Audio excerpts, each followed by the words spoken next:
샬롬, 말씀 읽어주는 김기웅 목사입니다. 오늘도 기대하는 마음과 사모하는 마음을 가지고 하나님의 말씀 함께 읽겠습니다. 예레미야 48장 26절부터 35절까지의 말씀입니다. 모압이 술독에 빠지게 하여라. 내 진노의 포도주를 마시고 취하여 사방에 토하며 그 위를 뒹굴게 하여라. 이리저리 비틀거리다 자빠지는 주정꾼 모압, 온 세상의 웃음거리다. 모압아, 이제까지 이스라엘을 야비하게 놀리던 내가 아니냐. 친구를 잘못 만나 고생하는 그들을 보고 혀를 쯧쯧 차고 수중덕대며 비웃던 내가 아니냐. 모압에서 자란 너희여, 떠나라. 너희 마을을 떠나 절벽 틈에 거처를 잡아라. 강 협곡 높은 곳에 둥지를 틀고 사는 비둘기처럼 살아보아라. 모압의 오만은 다들 들어 익히 아는 바다. 그의 전설적인 교만, 젠체되며 으스대고 거들먹거리던 구역질 나는 그의 오만함을 말이다.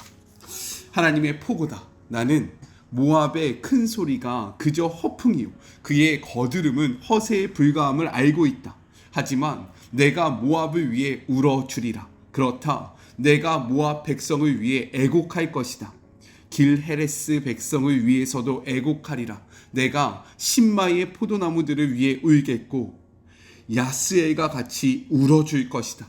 지금까지는 포도나무들이 사이까지 그의 덩쿨이 야스엘까지 뻗어나갔지만 잔인한 약탈자가 나타나 너희 여름과일과 다 익은 포도를 싹쓸이할 것이다. 번창했던 모압에서 노래와 웃음이 사라지리라. 그렇다. 내가 술틀을 닫아버리고 수액하는 자들의 환호성을 중단시킬 것이다. 헤스본과 엘르알레가 울부짖겠고 그 소리가 야하스까지 들릴 것이다. 소알에서부터 호로나임과 에글랏 셀리시아에 이르기까지 모두가 그 소리를 듣게 되리라. 니무림의 샘들도 다 말라버릴 것이다. 하나님의 포고다.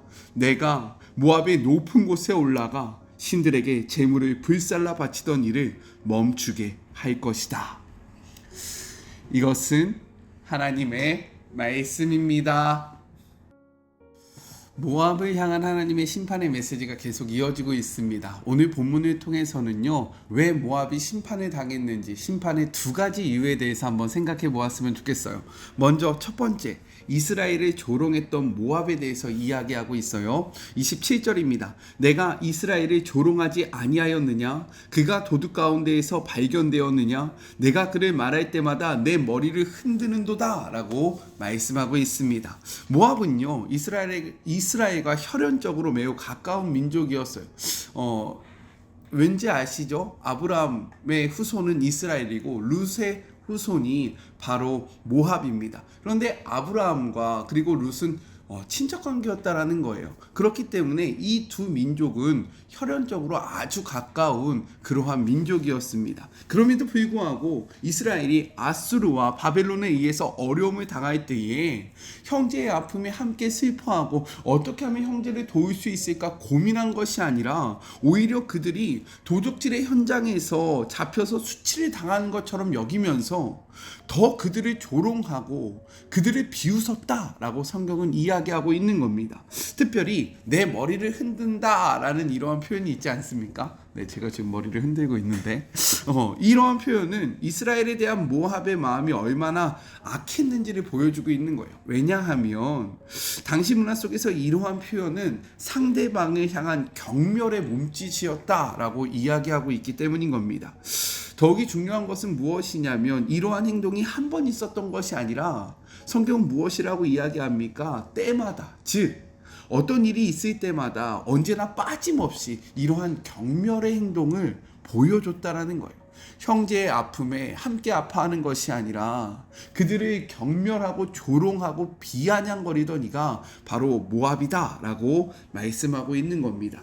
하지만 성경은 우리에게 이렇게 이야기하고 있어요. 로마서 12장 15절의 말씀입니다. 즐거워하는 자들과 함께 즐거워하고 우는 자들과 함께 울라 라고 말씀하고 있어요.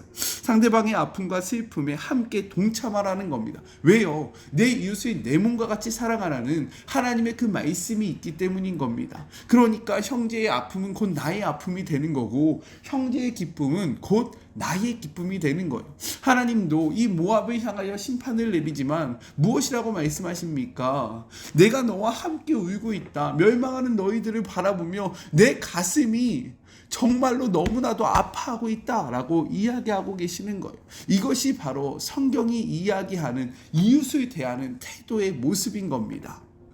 또한 기독교의 황금률이라고 불리는 말씀이 있어요. 알고 계십니까? 마태복음 7장 12절의 말씀, 그러므로 무엇이든지 남에게 대접받고자 하는 대로 너희도 남을 대접하라. 이것이 율법이요 선지자다라고 이야기합니다. 남에게 대접받고 싶은 대로 다른 사람에게 행동하는 것, 이것이 곧 성경의 핵심 가치이다. 성경의 윤리 도덕이다 라고 이야기하고 있는 거예요. 그래서 첫 번째 적용입니다.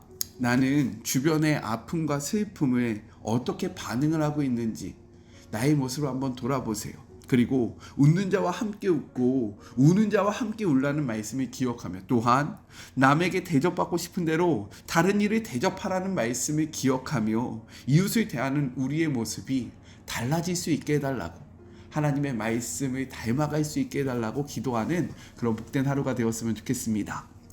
둘째, 심한 교만에 사로잡힌 모압에 대해서 이야기하고 있어요. 당시 모압이 얼마나 교만했든지 성경은 이렇게 이야기합니다. 29절의 말씀이에요.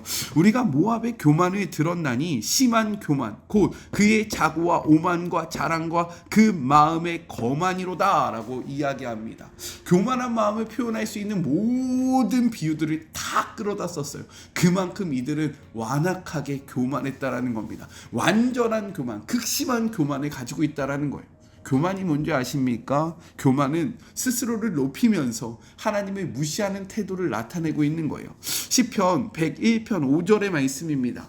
자기 이웃을 은근히 헐뜯는 자를 내가 멸할 것이요 눈이 높고 마음이 교만한 자를 내가 용납하지 아니할 것이다 라고 이야기합니다. 눈이 높고 마음이 교만한 자, 즉 하나님보다 더 높아진 그러한 시선들, 마음들, 하나님보다 더 높아진 그러한 삶의 모습이 교만이다라고 이야기하는 거예요. 그렇기 때문에 하나님은 교만한 자를 물리치겠다라고 말씀하십니다. 야고보서 4장 6절의 말씀이에요. 그러나 더욱 큰 은혜를 주시나니 그러므로 일렀으되 하나님이 교만한 자를 물리치시고 겸손한 자에게 은혜를 주신다라고 이야기합니다. 물리치다라는 것은요, 대적한다라는 뜻이에요. 즉 하나님께서는 교만한 자를 원수처럼 여기시며 대적하겠다라고 이야기하시는 거죠. 따라서 심한 교만에 사로잡혀 하나님을 무시하는 태도로 자신이 마치 하나님보다 더 높다라는 그러한 삶의 모습을 보였던 모압은 하나님의 심판을 받을 수밖에 없었다라는 겁니다. 그래서 두 번째 적용입니다. 하나님 앞에서 높아져 있는 교만한 마음은 무엇인지 한번 생각해 보세요. 교만한 자를 대적하시겠다는 하나님의 약속의 말씀을 기억하며 교만한 마음을 돌이켜 낮아지게 해달라고 기도하는 그런 복된 하루가 되었으면 좋겠습니다. 우리 같이 기도할까요? 사랑의 하나님, 모압이 하나님 앞에 왜 심판을 당했는지 성경은 이야기합니다. 모압은 형제의 아픔에 함께 아파하지 않았습니다. 그 아픔을 조롱하였고 그 아픔을 정말로 비웃었습니다. 그의 비웃음이 자신에게로 돌아오게 될 것이다 라고 성경은 이야기하고 있습니다. 주님, 우리는 어떠합니까? 웃는 자와 함께 웃고 우는 자와 함께 울라는 주님의 그 말씀을 지키며 살아가고 있습니까? 다른 사람들이 어떻게 살아가고 있든지 상관없이 오직 모든 시선이 나에게만 집중되어 있지는 않았습니까? 내 이웃을 사랑하라는 주님의 말씀을 기억하며 다른 사람들의 아픔과 함께 아파하고 기쁨과 함께 기뻐하는 그러한 그리스도인들이 될 수 있도록 축복하여 주시옵소서. 주님, 모압은 심히 교만하였다라고 이야기합니다. 교만을 표현할 수 있는 모든 비유들이 다 나타나고 있습니다. 교만은 하나님을 대적하는 것이고 교만은 하나님을 낮게 여기는 삶의 모습을 나타내고 있습니다. 우리는 어떠합니까? 하나님보다 우리의 삶이 더 높아져 있지는 않습니까? 나의 의가, 세상의 기준이 하나님보다 더 높아져 있지는 않습니까? 그러하다면 주님보다 높아졌던 그 모든 교만한 마음들이 이 시간 다시금 낮아지는 역사가 일어나게 하여 주시옵소서. 주님, 돌아오는 주일부터 화요일까지 우리 사랑하는 다음 세대들과 함께 주일학교 캠프를 합니다. 2박 3일 동안 이루어지는 이 캠프 가운데 하나님의 은혜가 가득하게 하시고 단 한 건의 안전사고도 일어나지 아니하며 다음 세대들이 하나님을 만나고 하나님을 경험하는 역사가 정말로 크게 일어날 수 있도록 주님 축복하여 주시옵소서. 주님을 기대하고 바라보며 함께 하실 주님을 의지하며 거룩하신 예수 그리스도의 이름으로 간절히 기도드립니다. 아멘. 네, 제가 기도 때 이야기한 것처럼 주일부터 주일, 월요일, 화요일 2박 3일간 저희 교회 그 주일학교 아이들과 어린이 캠프를 갑니다. 이 시간 가운데 하나님의 은혜가 가득할 수 있도록 정말로 안전하고 즐겁고 행복하고 무엇보다도 성령이 충만한 시간이 될 수 있도록 함께 기도해 주시면 너무나도 감사하겠습니다. 저는요, 삶의 자리가 시작되는 월요일날 또 만나도록 할게요. 그리고 네, 제가 이제 다음 주 거를 미리 다 찍어놔야 되거든요. 잘 할 수 있는 지혜와 체력을 달라고 또 함께 기도해 주시기를 바랍니다. 사랑하고 주님의 이름으로 축복하면서 오늘 하루도 힘 내세요. 우리 월요일날 만나요. 안녕. 오늘도 수고하셨습니다.